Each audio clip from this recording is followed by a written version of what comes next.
It is a pleasure to talk to you. Your accolades and your history with Marvel it's incredible. What's it been like for you going from Iron Man all the way through? You've been in almost every film, all but one? 21, yeah, 20. I didn't work on the Hulk, 21 out of the 22, and we are finishing now our 23rd, which is Spider-Man Far From Home. Yeah, you don't get to think much about what it's like because you're always going forward. So that's a hard one. I know I get asked that question.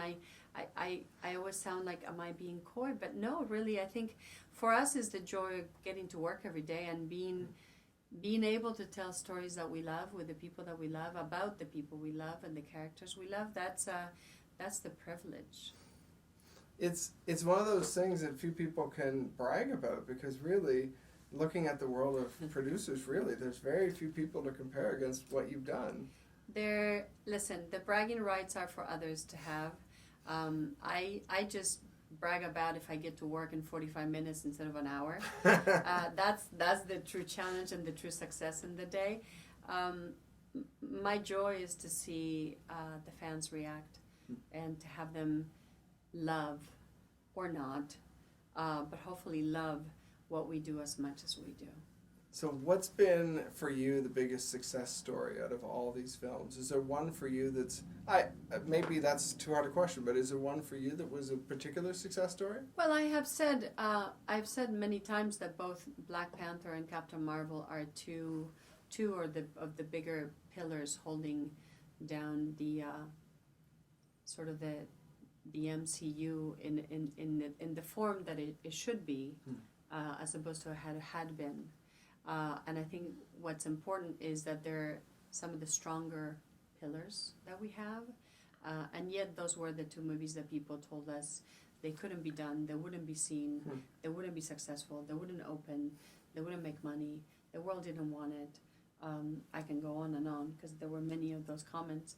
And yet I think that with the support and the constant backing of the Walt Disney Company, we were able to create a story that resonated in a way that it wasn't the way people had said, because people love good stories. Right.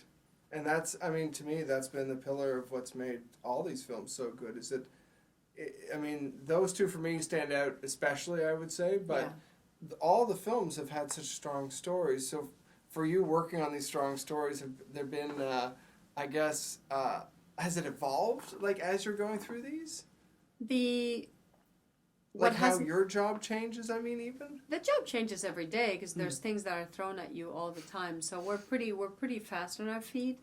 The one thing that has stayed completely steady is the love for storytelling that we have as a company and the consistency that we have had, that the ego doesn't take center stage.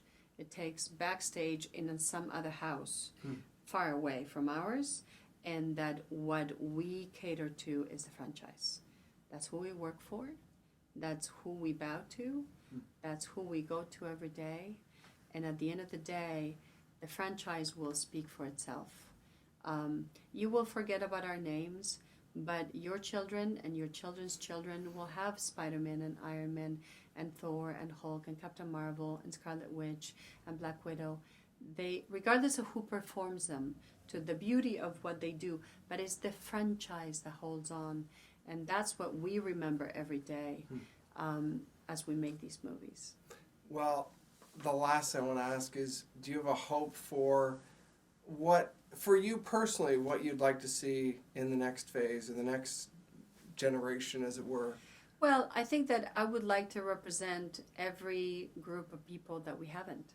So my hope is that we continue to work so that the Hispanic community, the Asian community, the gay community, every community out there that has not been represented is represented. And that we can do it with the same love and respect as we've done every other film. It's fantastic. Thank you very much. It's my pleasure. Thank you for having me.